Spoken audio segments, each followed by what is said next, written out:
Part 2. The head of the Korean Mafia was secretly following his maid, and what he found out made him fall in love with her. If you love stories of forbidden romance and dangerous secrets, subscribe now and turn on notifications so you don't miss any updates. Now let's begin. 5 years had passed since Kang Jae-won and Park Soo-min's wedding. 5 years of peace built on unstable foundations, of happiness stolen from the shadows, of love that defied all odds. But in Seoul, a city of glittering lights and buried secrets, peace never lasts forever. The call came at 3 a.m. Jae-won woke instantly. Years of training transforming sleep into alertness in less than a second. Soo-min stirred beside him, murmuring something incoherent.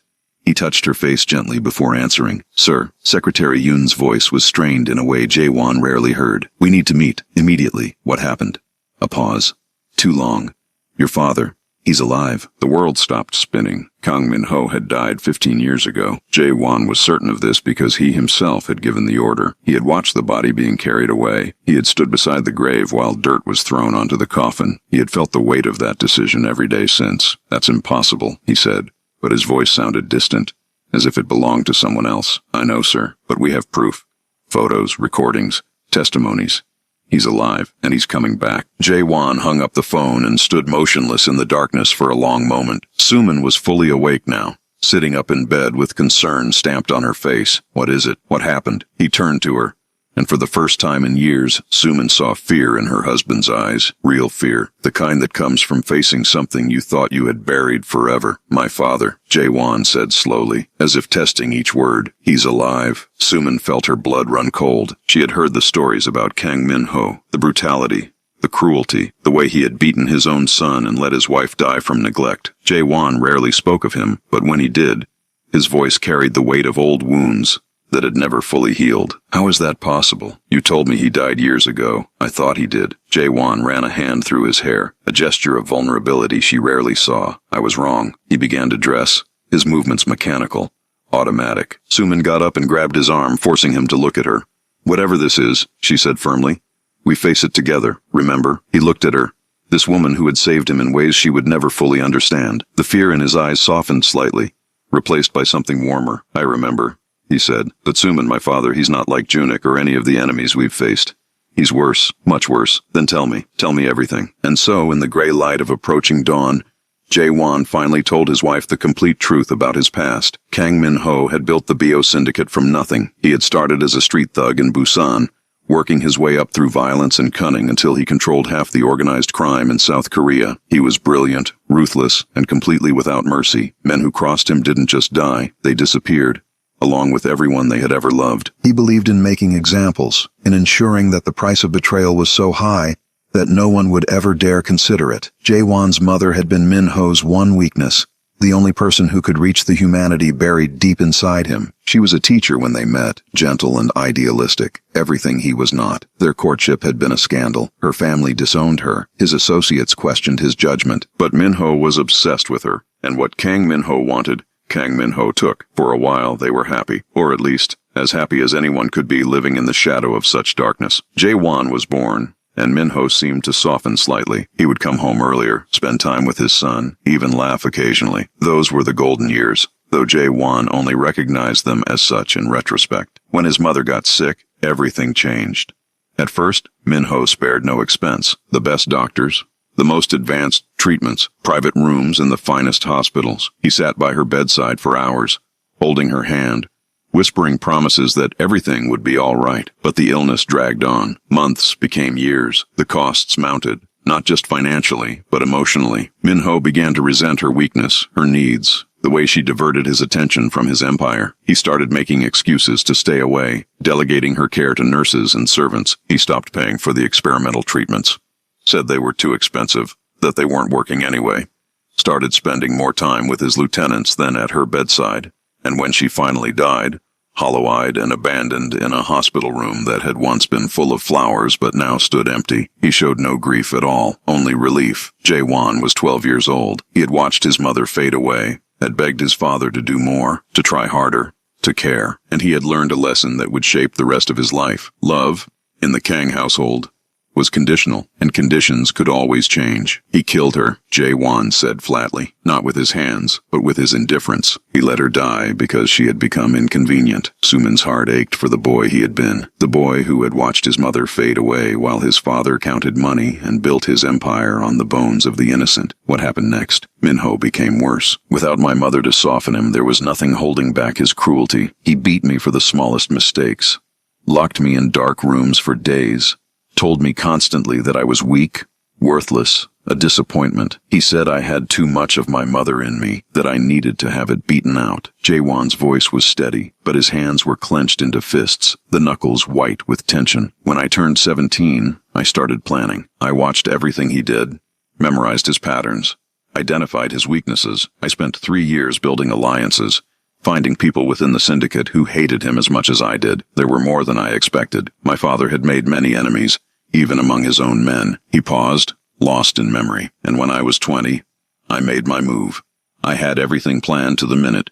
His security rotation, his meeting schedule, the loyalty of his closest guards. I bought them all, turned them all. When the moment came, my father didn't even see it coming. You killed him. I thought I did. Jae-won shook his head slowly. I ordered his death, watched his body be taken away, attended his funeral, but apparently, I was deceived. Someone saved him. Someone smuggled him out and let me believe the lie for 15 years. By who? That's what I need to find out. The meeting with Secretary Yun took place in a secure location, an underground bunker beneath one of their legitimate businesses that few people knew existed. The walls were reinforced concrete, the door 3 inches of solid steel. No signals came in or out without explicit permission. The evidence was spread across a table, damning and irrefutable. Photographs showed an older man with Jae-won's eyes, but harder, crueler. He was thinner than he had been, his face more lined with age, but unmistakably Kang Min-ho. The same cold gaze, the same predatory posture, the same aura of barely contained violence. These were taken 3 days ago in Singapore, Secretary Yun explained. Our contact there, a former associate who has been monitoring certain individuals for us, recognized him immediately. How? Jae-won demanded. How did he survive? Who helped him?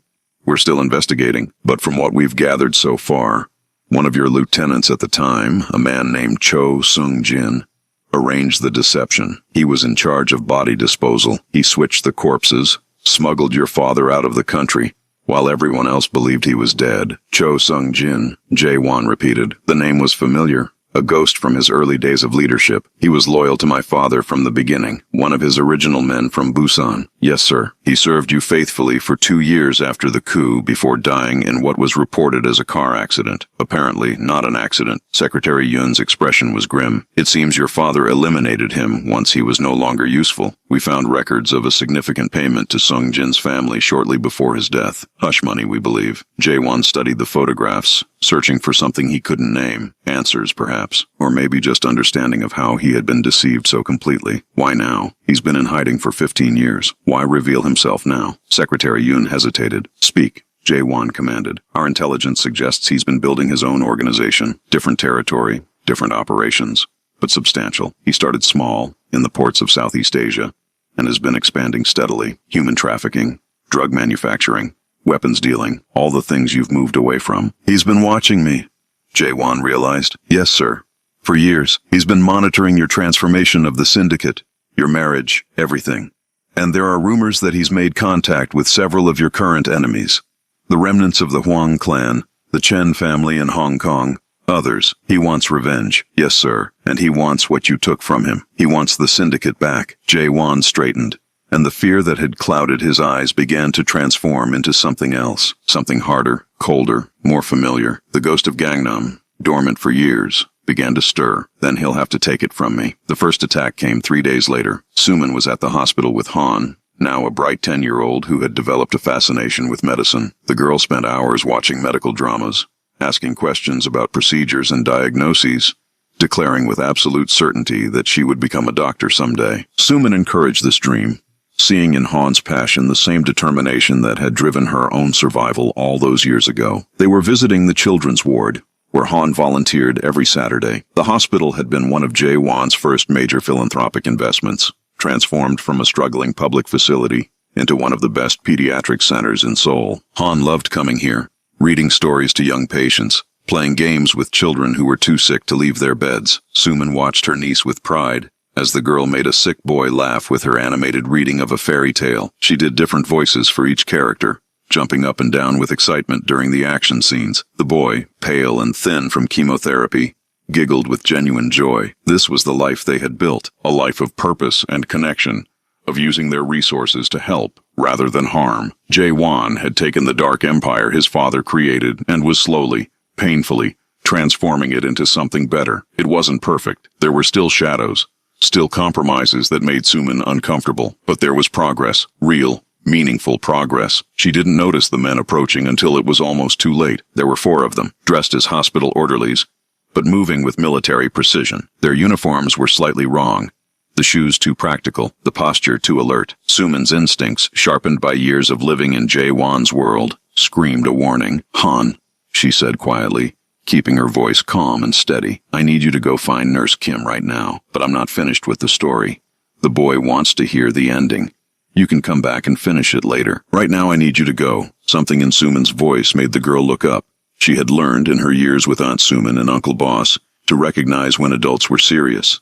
This was one of those times. "Okay," she said, standing slowly, "but I'm coming right back." She slipped away just as the first man reached for Suman's arm. "Mrs. Kang, you need to come with us." "I don't think I do." The man smiled coldly. He was muscular beneath the orderly uniform, his hands rough and scarred. That wasn't a request. Suman had learned things over the past 5 years. Jae-won had insisted on self-defense training, and she had taken to it with the same determination she applied to everything. Master Choi, the instructor Jae-won hired, had been skeptical at first. He trained professional bodyguards and special forces operatives. What could he possibly teach a former housekeeper? But Suman had surprised him.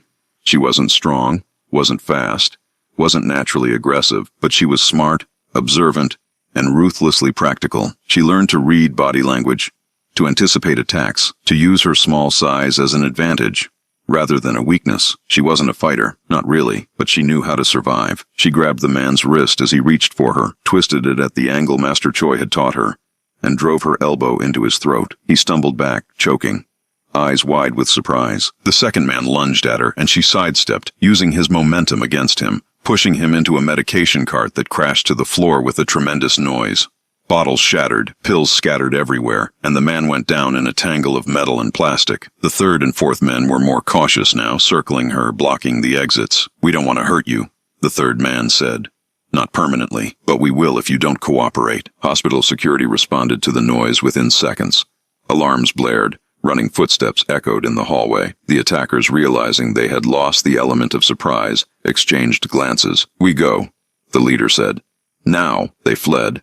But not before the third man called out a message that made Suman's blood run cold. "Your father-in-law sends his regards, Mrs. Kang. He says he's looking forward to meeting you, and meeting that pretty little niece of yours, too." Suman stood in the chaos of the hospital corridor, her heart pounding, surrounded by confused security guards and frightened staff, and understood with terrible clarity that the peace they had built was officially over. Jae-won's rage when he learned of the attack was terrifying to witness. He destroyed his study, the antique desk his mother had loved, smashed to splinters, the bookshelves she had filled with classics, overturned and scattered. He put his fist through the wall, through the window, through anything that got in his way. Blood streamed from his knuckles, but he didn't seem to notice or care. Secretary Yun and the other lieutenants stood frozen by the door, none daring to intervene. They had seen their boss angry before, had witnessed his cold fury in countless confrontations, but this was different. This was primal, uncontrolled, dangerous. Only Suman could approach him. She walked through the destruction calmly, stepping over broken glass and splintered wood, until she stood directly in front of him. Jae-won. She caught his bleeding hand, held it between her own despite his attempts to pull away. "Look at me." He was breathing hard, his eyes wild with a fury she had never seen. This wasn't the controlled leader she knew. This was the boy who had been beaten by his father, the young man who had plotted revenge for years, the monster he worked so hard to keep contained. "He tried to take you," his voice cracked. "My father tried to take you, tried to take Han. He failed. This time. What about next time? What about the time after that?" He looked at her with anguish in his eyes. "I can't protect you from him, Suman. I thought I killed him. I was sure of it, and I was wrong. If I was wrong about that, what else am I wrong about?" Suman cupped his face in her hands, forcing him to focus on her and nothing else. "You're wrong about not being able to protect us. You're wrong about this being your fault. And you're wrong if you think I'm going to let you face this alone. You don't understand. Jae-won's voice dropped to a whisper. My father, he's not like other men. He doesn't have limits, doesn't have lines he won't cross. He'll go after Han. He'll go after Grandma's grave. He'll go after everyone you've ever spoken to, everyone you've ever smiled at. He'll burn down everything we've built and make me watch. Then we stop him. How? He's had 15 years to plan this. 15 years to build his resources, recruit his allies, study our weaknesses. He knows everything about us.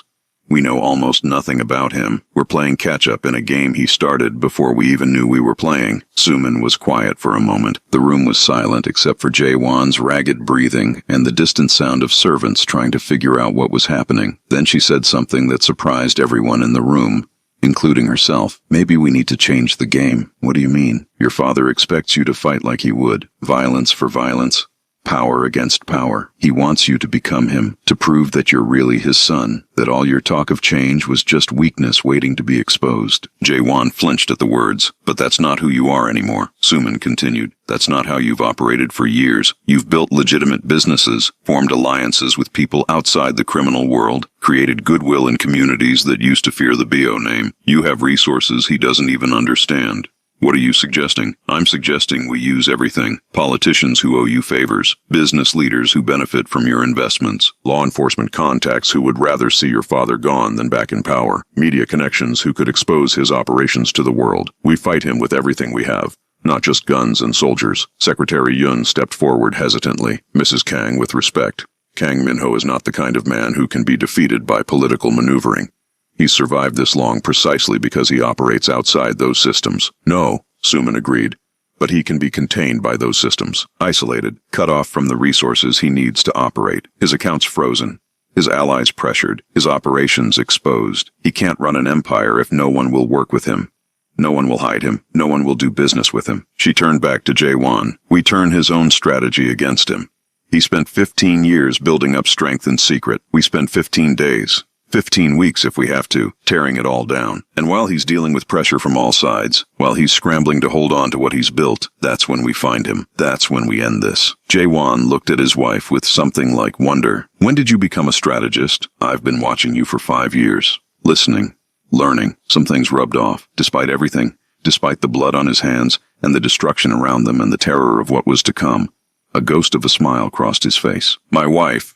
The general, your wife, the person who is not going to let your monster of a father destroy our family. The plan took shape over the following weeks. Jae-won reached out to his contacts in the government, calling in favors he had accumulated over years of careful relationship building. Minister Park in the Justice Department had a gambling problem that Jae-won's people had helped keep quiet. Deputy Director Choi at the National Intelligence Service had a son who had gotten into trouble at university.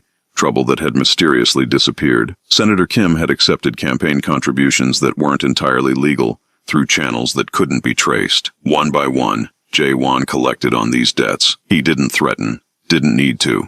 The implications were clear. Help me, or I stop helping you. Investigations were quietly opened into organizations connected to Min-ho. Bank accounts in Singapore, Malaysia, and Thailand were frozen by authorities suddenly interested in money laundering. Shipping companies that had moved his goods found their licenses revoked for safety violations. The construction firms he used as fronts were subjected to tax audits that would take years to resolve. The net began to tighten. At the same time, intelligence operations intensified. Every resource the BO syndicate possessed was directed toward finding Kang Min-ho's location. They tracked his money through a maze of shell companies and offshore accounts. They monitored communications channels, looking for patterns and connections. They interrogated former associates, offering amnesty or threatening exposure, whatever it took to get information. Slowly, painfully, a picture emerged. Min-ho had based himself in Singapore, but had operations throughout Southeast Asia. His organization was smaller than BO but more vicious, specializing in the kinds of activities Jae-won had abandoned years ago: drug trafficking, human smuggling, contract killing. The darkness Jae-won had tried to escape, his father had embraced completely. He's built an empire in my shadow. Jae-won realized during one late-night strategy session. Everything I stopped doing, he started. Everything I gave up, he took. He's trying to be what he thinks you should have been. Suman said. The son he wanted. I was never going to be that son. Not even when I was following his orders, not even when I was living in his house. There was always something in me that resisted. Your mother? Secretary Yun suggested quietly. Jae-won nodded slowly. She taught me, without ever saying the words directly, that there was another way. That strength didn't have to mean cruelty. That power didn't have to mean destruction. I forgot that for a long time after she died. But it was always there, waiting. Suman took his hand. And that's why your father will never beat you, because you have something he doesn't. What? Hope. You believe things can get better. He only believes in power and control. When those fail him, he'll have nothing left.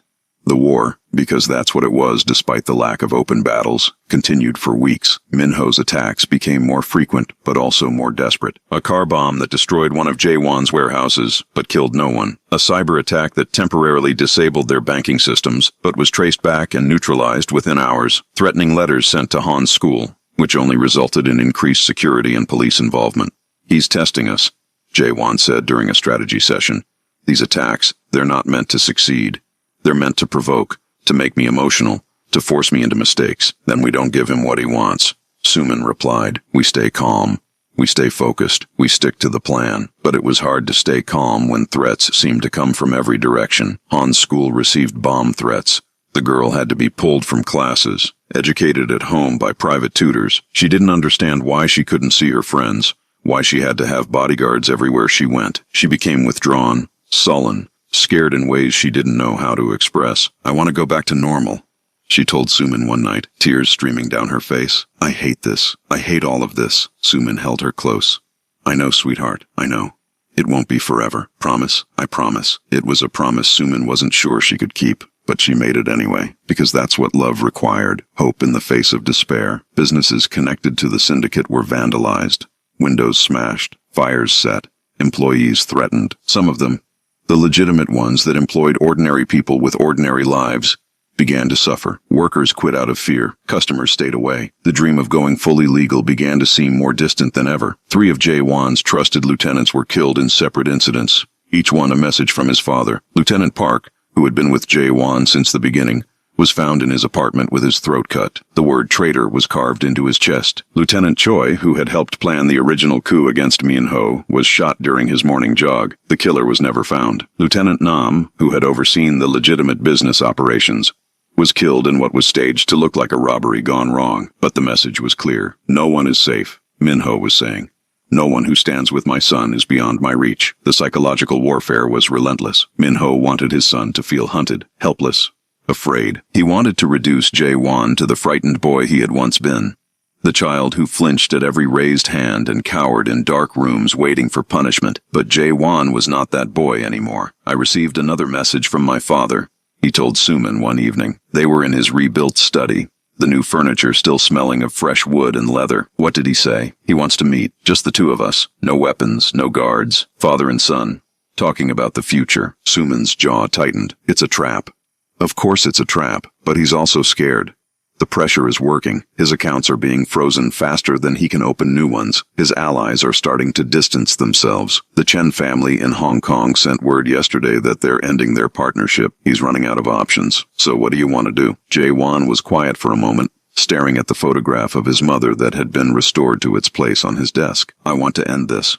One way or another. The meeting was arranged for neutral territory, an abandoned factory complex on the outskirts of Seoul. The location was symbolic, chosen by Minho himself. It was the same factory where he had committed his first murder 50 years ago when he was just a young man clawing his way up from nothing. Both sides agreed to limited security, a pretense of good faith that neither believed. Jae-won would bring Secretary Yun and 5 guards. Minho would bring equivalent force. They would meet in the main floor of the factory, surrounded by the ghosts of industry long dead. Jae-won arrived first, as was his habit. He liked to survey territory before any engagement, to identify exits and sight lines and potential ambush points. The factory was cavernous and dark, filled with rusted machinery that hadn't operated in decades. Rain leaked through holes in the roof, creating puddles that reflected what little light filtered through the grimy windows. He stood in the center of the space and waited. When Kang Min-ho appeared, emerging from the shadows at the far end of the factory, Jae-won felt something twist in his chest. 15 years had aged his father significantly. The man who had once seemed like an unstoppable force of nature A titan who could crush anything in his path, now walked with a slight limp. His face was weathered and worn, marked by years of hiding, of running, of building from nothing once again. But his eyes were exactly the same, cold, calculating, empty of anything resembling humanity. Those were the eyes that had watched Jaewon's mother die without shedding a tear, the eyes that had overseen beatings and murders and atrocities without flinching, the eyes of a monster wearing human skin. "Son," Minho's voice carried across the space between them. "You look well, successful. I suppose I should be proud." "You should be dead." Minho laughed. It was an ugly sound, without warmth or humor. "I've always appreciated your directness. You got that from me, you know. Your mother was too soft, too sentimental, always trying to see the good in people, even when there was no good to see." "Don't." Jaewon's voice dropped dangerously. "Don't speak about her. Why not? She was my wife. I knew her far better than you ever did. I knew every weakness, every fear, every naive little hope she carried in that fragile heart of hers. You let her die. I made a practical decision." Minho shrugged, as if discussing the weather. She was a drain on resources that could be better used elsewhere. Her illness was expensive and ultimately futile. Why prolong the inevitable? Because you loved her, or at least you claimed to. Love. Minho spat the word like a curse. Love is what weak men call their dependencies. I depended on your mother for a time. She served a purpose. When that purpose ended, so did my patience. Jaewon's hand twitched toward his gun, but he controlled the impulse with enormous effort. He wouldn't give his father the satisfaction of seeing him lose control. "Why are you here?" he demanded. "After 15 years, why come back now?" Minho's expression shifted. Something almost like honesty broke through the mask of contempt, revealing the man underneath, or what was left of the man, at any rate. "Because I'm dying." The words hung in the air between them. "Cancer," Minho continued, his voice matter-of-fact. "Stage 4, liver and lungs, spreading to the bones. The doctors give me 6 months. Maybe less if I'm lucky." He smiled thinly. "Ironic, isn't it? I let your mother die of illness, and now illness is claiming me. The universe has a cruel sense of humor. Forgive me if I don't weep. I don't expect forgiveness. I don't want it. I've never apologized for anything in my life, and I'm not going to start now. What I want is legacy." "Legacy," Jaewon repeated flatly. "I built the BO Syndicate from nothing, from a single knife in a Busan alleyway to an empire that made us one of the most powerful families in Korea. I created something that commanded fear and respect across the entire country. And you," Minho's face twisted with disgust, "you've spent years dismantling everything I accomplished, going legitimate, investing in hospitals and schools like some kind of philanthropist, turning my wolves into sheep. I made us better. You made us weak. You took everything I built and turned it into a charity operation. The BO name used to make grown men tremble. Now it sponsors little league teams and funds cancer research." Minho shook his head slowly. "You've betrayed everything I worked for. I improved everything you worked for. Improvement." Minho laughed again. "Is that what you call it? Abandoning the drug trade that funded our operations for decades, dismantling the human trafficking networks that brought in millions every month, going soft, going legitimate, going pathetic? I call it evolution. I call it being smart enough to see that the old ways were leading nowhere but prison or death. The world is changing, Father. The syndicates that cling to the past are being destroyed. The ones that adapt are surviving. And you think adaptation means becoming a businessman, a philanthropist, a respectable member of society? I think it means finding a way to protect what matters, to build something that lasts beyond a single generation." Minho stepped closer, his eyes burning with intensity. "What matters? You want to know what matters? Power matters. Control matters. The ability to crush your enemies and take what you want. That matters. Everything else is window dressing, comfort for cowards." "Is that why you're here?" Jaewon asked. "Alone, dying, hunted by authorities in 6 countries? Is that what your power and control got you? It got me 68 years of living exactly as I chose. 68 years of never bowing to anyone, never apologizing, never compromising. Can you say the same?" "No, and I'm grateful for it." Father and son stared at each other across the ruins of the factory, across the chasm of 15 years of separation and a lifetime of pain. "So this is about pride," Jaewon said finally. "This is about blood." Minho's voice dropped to almost a whisper. "You are my son.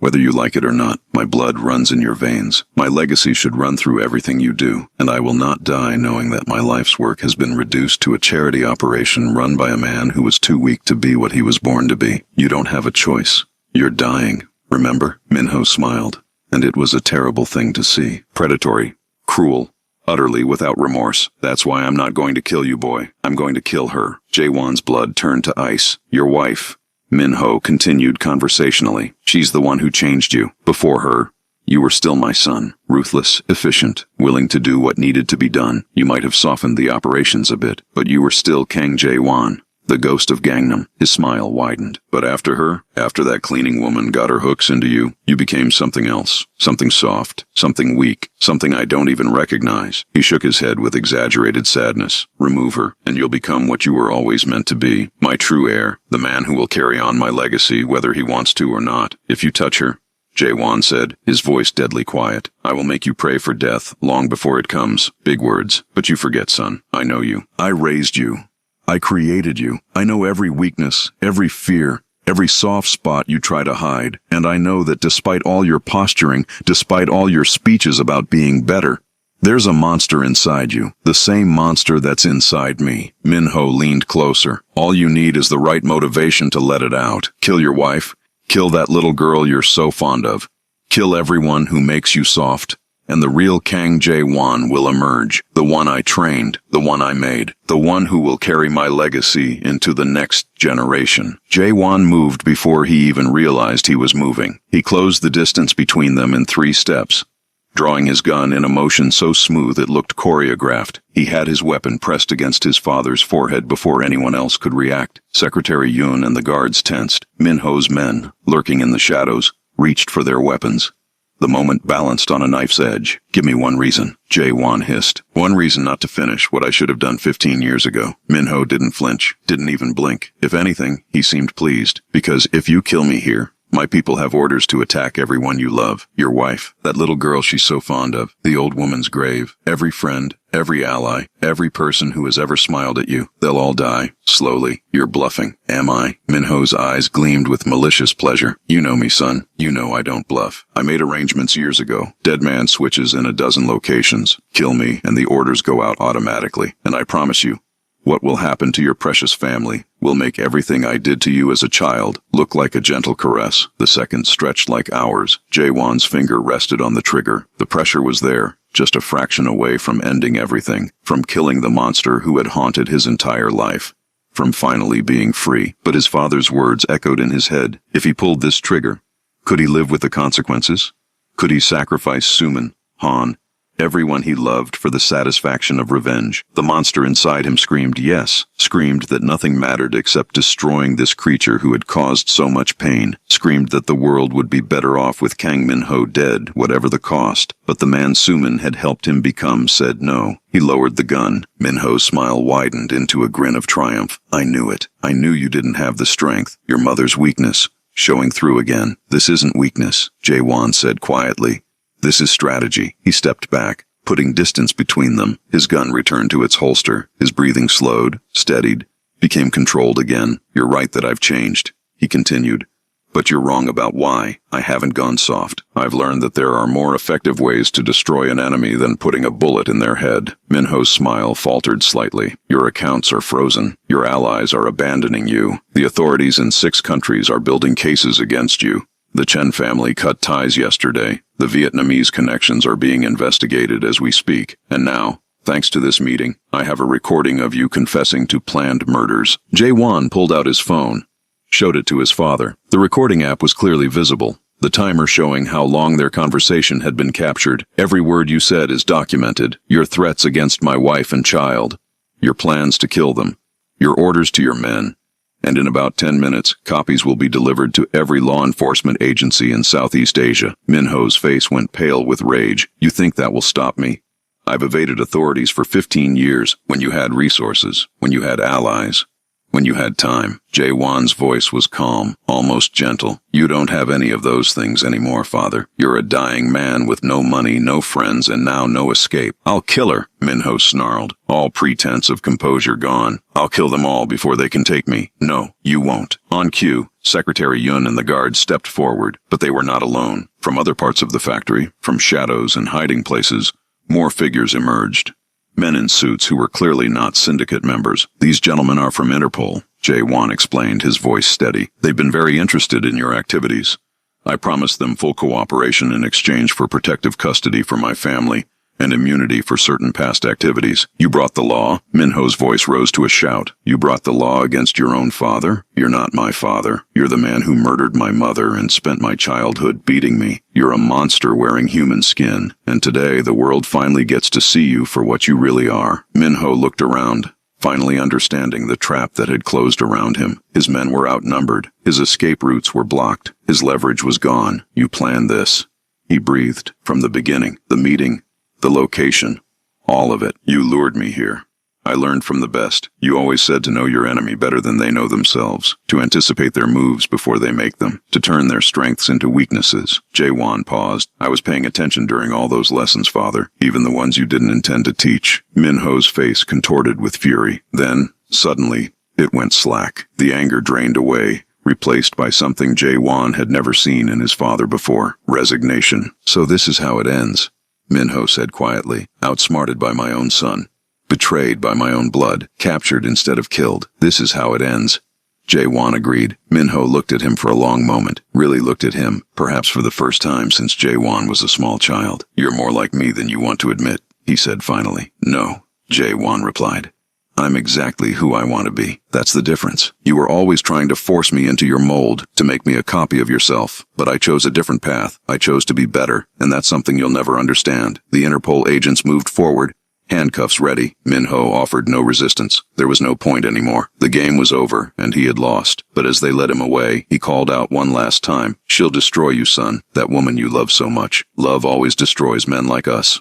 You'll see. One day, you'll understand that I was right all along. Jae-won watched his father being taken into custody, watched the monster who had haunted his entire life being reduced to a handcuffed old man shuffling toward a prison cell, and he felt something shift inside him. A weight he had carried for 30 years began to lift. Maybe you're right, he murmured, but if love destroys me, at least I'll die happy. That's more than you can say. The aftermath was complicated, as such things always are. Kang Min-ho was extradited to Singapore, where he faced charges that would keep him in prison for whatever remained of his life. The evidence against him was overwhelming, not just the recording from the factory, but years of documentation that had been gathered by authorities who were only too happy to finally have a chance to bring him down. His organization crumbled quickly without his leadership. The lieutenants scattered, some fleeing to other countries, some trying to negotiate immunity in exchange for testimony. The operations Minho had built over 15 years were dismantled in a matter of weeks, absorbed by various rivals or shut down by authorities.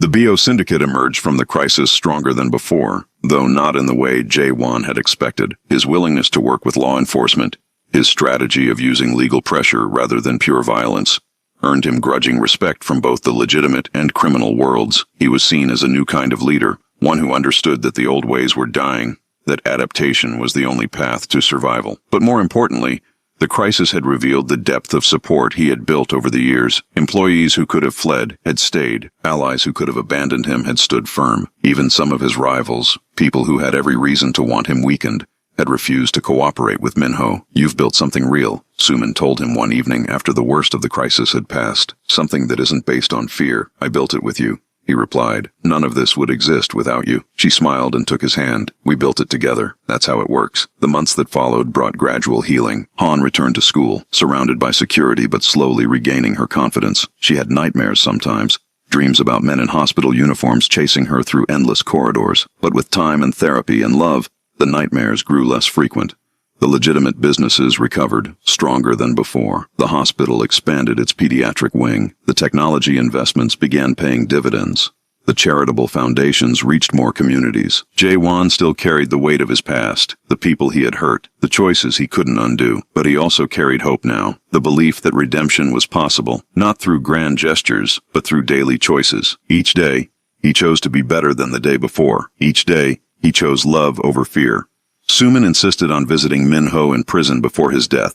Jae-won argued against it. His father was still dangerous, still manipulative, still capable of causing harm, even from behind bars. The man had spent his entire life finding ways to hurt people. Why give him another opportunity? I need to understand, Suman explained. I need to look him in the eye and understand what made him the way he is. Why does it matter? Because that same potential exists in you. She held his gaze steadily. In everyone, really, but especially in you. You've spent years fighting against it, trying to be different, trying to be better. I need to know what we're fighting against so I can help you fight it. You're fighting for me? I'm fighting with you. There's a difference. He couldn't argue with that. He never could argue with her when she was right. The prison in Singapore was clean, modern. Nothing like the dark dungeons of imagination, sterile corridors, efficient guards, careful procedures. Min-ho was kept in a medical wing, his cancer requiring treatment even as he served his sentence. He sat across from Suman in a visiting room, separated by glass. He looked even older than before, the disease visibly eating away at him. His skin was paper thin, his eyes sunk deep in their sockets, but the malice in his gaze was undiminished. So, he said, studying her with the same cold calculation he had once used to size up business rivals. The woman who stole my son. I didn't steal anything. I helped him become who he was always meant to be.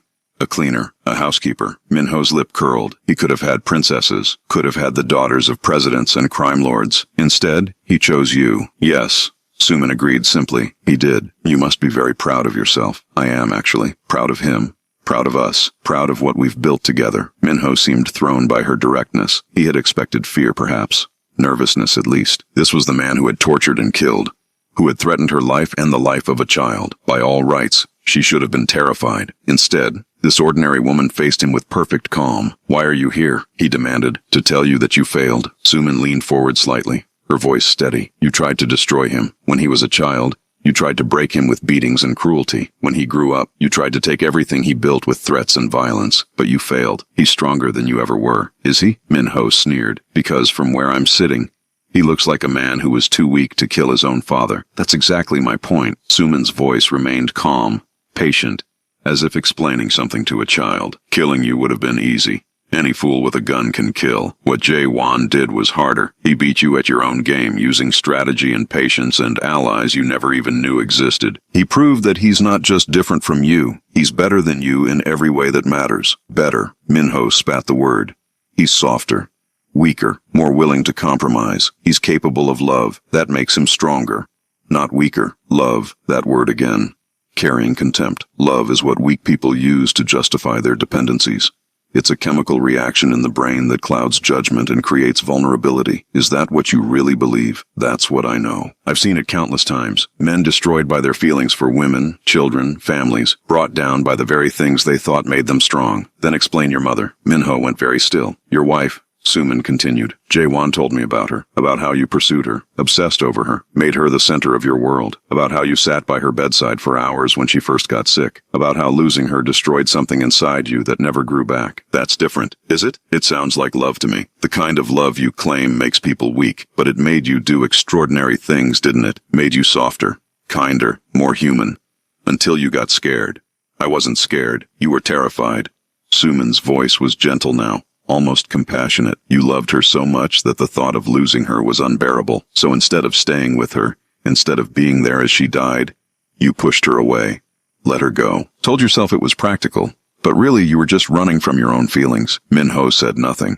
His jaw was clenched. His hands gripped the arms of his chair so tightly the knuckles had gone white. And then she died. And you had to live with what you'd done. You had to face the fact that you abandoned the only person you ever loved. So you buried those feelings, turned yourself into stone, convinced yourself that love was the enemy, that caring about anyone was weakness to be exploited. Stop. You became a monster because it was easier than being a man who had failed the woman he loved. I said stop. Min-ho's voice cracked. Suman stood. The visiting time was almost over anyway. I didn't come here to hurt you, she said. I came here to understand. And now I do. What do you understand? That you and Jae-won aren't so different. You both loved your mother. You both lost her. The difference is what you did with that pain. You let it destroy you. You let it make him better. She turned to leave, then paused. He forgives you, or at least he's trying to. Not for your sake, but for his own. Because carrying that hatred was poisoning him, making him more like you. He's choosing to let it go. And you? Min-ho's voice was barely a whisper. Do you forgive me? No. You threatened to kill me. Threatened to kill a child I love. There are some things that can't be forgiven. Then why are you here? Because my husband needed me to see that there was a human being behind the monster. Because knowing that makes it easier for him to heal. She walked to the door. Goodbye, Mr. Kang. I hope you find some kind of peace before the end. She left without looking back. The years that followed were the happiest of Jae-won's life. Not because everything was perfect. Life was never perfect, and the scars of his past never fully healed, but because for the first time, He had what he had never believed possible: a family, a purpose, a future worth living for. Han graduated from high school with honors and announced her intention to become a doctor. She wanted to help children, she said, the way people had helped her grandmother all those years ago. She wanted to give back what she had received. Jae-won paid for her education without hesitation, the best medical school in Korea, followed by a fellowship in the United States. He watched her grow from a frightened child into a confident young woman, and felt something his father had never known: genuine paternal pride. "She's going to change the world," he told Suman one evening as they watched Han receive her white coat at the medical school ceremony. "She already has. Look how many lives she's touched already." The syndicate continued its transformation. By the time Han entered medical school, nearly 70% of its operations were legitimate. The rest were carefully managed, gradually phased out or handed off to allies who still operated in the old ways. Jae-won was becoming what he had never imagined possible: a businessman, a philanthropist, a respectable member of society. The transition wasn't easy. There were people who saw his legitimization as weakness, as an opportunity. There were challenges from rival organizations, attempts to take advantage of what they perceived as his softness. Some of these challenges required a firm response, a reminder that the ghost of Gangnam still existed beneath the businessman's suit. But for the most part, the transformation succeeded. The Kang name, once whispered with fear, began to be spoken with respect, even gratitude in the communities where their charitable work made a difference. Min-ho died in prison 6 months after Suman's visit. Jae-won received the news without emotion. He had long since made his peace with his father, or as much peace as was possible given everything that had happened. He did not attend the funeral, did not claim the body, did not shed a single tear. But that night, alone in his study, he poured 2 glasses of whiskey. He drank one and left the other untouched. "To the man you could have been," he said quietly, "and to the man I chose to become instead." He sat in silence until dawn, remembering and releasing, letting go of the last chains that bound him to his past. When Suman found him in the morning, he was standing at the window, watching the sun rise over Seoul. The city sprawled beneath them, a sea of buildings and streets and millions of lives being lived. Somewhere out there, people were waking up, going to work, falling in love, facing their own struggles and triumphs. "Are you okay?" she asked, slipping her arms around him from behind. He turned to her, and she saw something in his eyes she had never seen before. Complete peace. "I'm free," he said. "For the first time in my life, I'm actually free." She kissed him gently. "Then let's make the most of it." The years continued to pass, each one bringing new joys and new challenges. Han completed her medical training and became a pediatric surgeon, one of the best in the country. She married a kind man named Jung-ho, a fellow doctor who made her laugh and supported her ambitions without jealousy. They gave Jae-won and Suman 2 grandchildren to spoil: a boy named Min, in honor of the grandfather he never knew, and a girl named Yuna, after Jae-won's mother. The choice of the boy's name surprised everyone. "Are you sure?" Suman asked when Han announced it. "After everything his grandfather did, the name isn't the man," Han replied. "Grandfather Min-ho made terrible choices, but he was also the man who loved his wife so deeply that losing her broke something inside him. I want my son to remember that love can be powerful enough to destroy us if we're not careful with it." She looked at Jae-won. "I want him to grow up knowing that he comes from a complicated family, that good and evil aren't always simple, that the same blood can produce monsters and heroes, depending on the choices we make." Jae-won felt tears prick at his eyes, something that happened more often now that he was getting older. "I think that's very wise," he said. "I learned from you," Han replied. "From both of you." The syndicate completed its transformation on Jae-won's 60th birthday. The last of the illegal operations were shut down or handed off. Every business under the Kang umbrella was now fully legitimate. The accountants were boring. The lawyers were corporate. The only guns in the organization were carried by licensed security personnel. "It's done," Secretary Yun announced at the celebration. "After 40 years, we're finally what we set out to become." Secretary Yun himself had aged considerably. His hair was white now, his face lined with decades of service.